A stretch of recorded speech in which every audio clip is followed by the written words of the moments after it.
Phil Bowers. Tonight we're here to talk about the American alien abduction situation on most of these Mutual of Omaha Wild Kingdom stations. And tonight I've got none other than an individual right here who was abducted recently and lived to talk about it, took some photos, brought them home. What's your name? Tom. Who are you? Tom. Tom, how you doing? Tom, you were recently abducted? Yes, I was. Tell me a little bit about it. Well, I was abducted while, this may sound hard to believe, but I was mowing my lawn. First thing in the morning. Thank you. I understand you took some photos from the abduction. Yes, I did. Can you show? Oh, wow, that's an interesting shot. Tell me a little bit about what we're seeing here from people that are tuned into the American abduction. Well, per chance, I just happen to have my Minolta 727 on.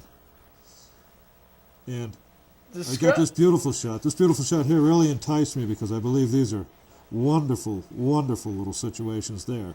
And I believe the area in which the picture was focused in on is also a very interesting vacation spot. What type of lighting were you using in this particular shot? Au naturel. It's all natural now. Did you have any type of props or any type of crew involved with setting this up for you? No props. There's 327 suns on this planet. Nice. So you had a lot of light. Plenty of light. Okay. Tell me, show some more pictures. What's this? What do we see here? This was a shot from beyond the city limits. Outside the city limits, just across the street from the Hojos.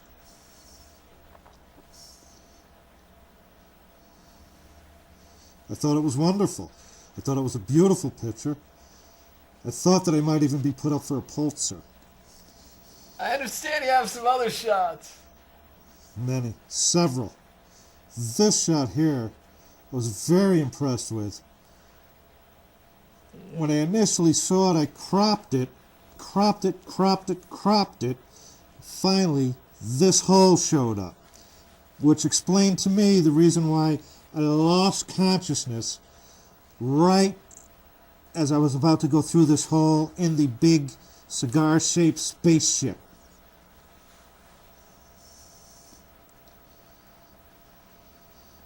Now that's the black. Is that the black hole? Is that what that is? Yes. That's interesting. It's a black hole. I've only until this point, until this happened to me, which I never in 1,000 years would have believed it's going to happen to me. I've only read about these holes in the magazines and the books.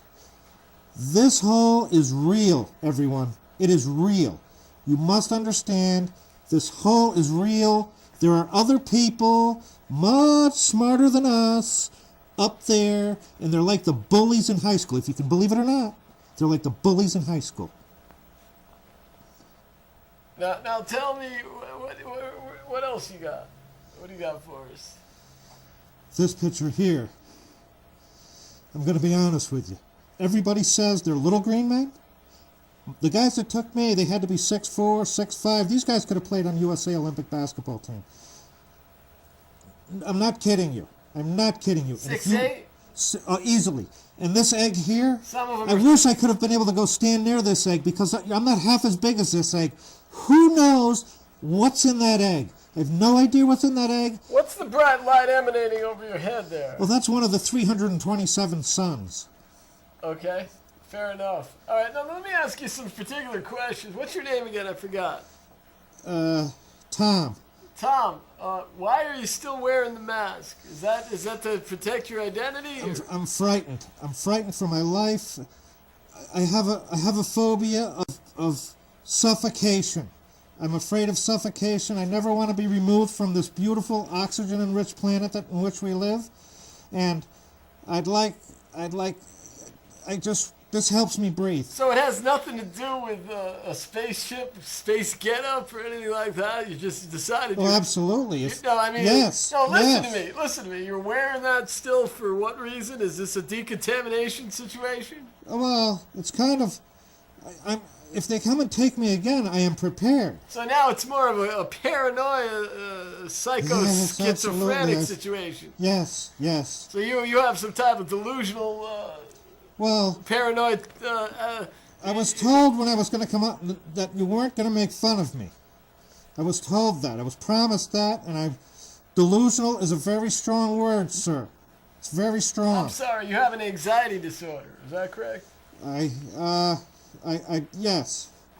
Yeah, I would agree with that, but delusional is a falsehood. So what do you do for a living now? I mean, you wear the mask all the time, that kind of thing, or? No, I'm serious. I mean, only when I'm. How do you have sex? When I don't have my weapons. How do you make out with a broad? How do you suck the twang? Well, we don't go there. All right, so I mean, how do you enjoy? I do a lot of reading. How do you enjoy whistling for small birds in the morning? Okay. All right.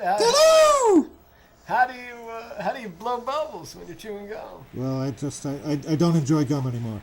There are certain sacrifices that I needed to make, and I've made them. How do you eat corn on the cob? Corn on the cob is no longer a pleasure of mine. How do you yell, sit down in front, you fucking asshole, at a baseball game? Sit down in front, you fucking asshole. Okay. Now, why do you have a USA shirt on? I mean, are you promoting the United States? I'm an American, always will be an American. Okay. All right, well, now I understand when you were in outer space, you met a friend and you brought him back here. Yes. Could we meet him? Yes, you can. Well, what's his name? My friend's name is Floor Knob. All right, well, bring Floor Knob out, would you please? Okay, Floor Knob, come on out. Bring him out. All right, I'm Phil Bauer. And welcome back to the American Abduction, where every week we look at another American who's been abducted, destabilized. And tonight we have none other than Floor Knob. Floor Knob was recently abducted from an American city just like yours. He was apprehended and taken to the Flopalopalapa planet. Tonight we're going to just check in on him and see how he's doing since his recent abduction. How are you, sir? I am very fine, thank you very much. Now, you don't quite look the way we thought you might look. You look a little bit different, so apparently you've had some problems since you came back? Yeah, this bastard's removed my body. How do you get around? I mean, how are you here? What are you doing here? I have a propulsion system in the back of my neck. So you have like a fan type deal flipping around there. It keeps you off the ground? More like a jet. Where'd you come up with the fucking voice? They took out my voice box and they put something in my throat that's mechanical so I could communicate. That concludes another episode of the American Alien Abduction. I'm Phil Bauer, and I just want to thank my guests. And next week, we'll be lucky enough to take a look at some gas and how gas is associated with islands, and one island that is associated with an island association, and a lot of gas that was associated with an island association where many others. The flatulent islands, man. What the hell? Come on. All right, that's it. I'm done. Okay.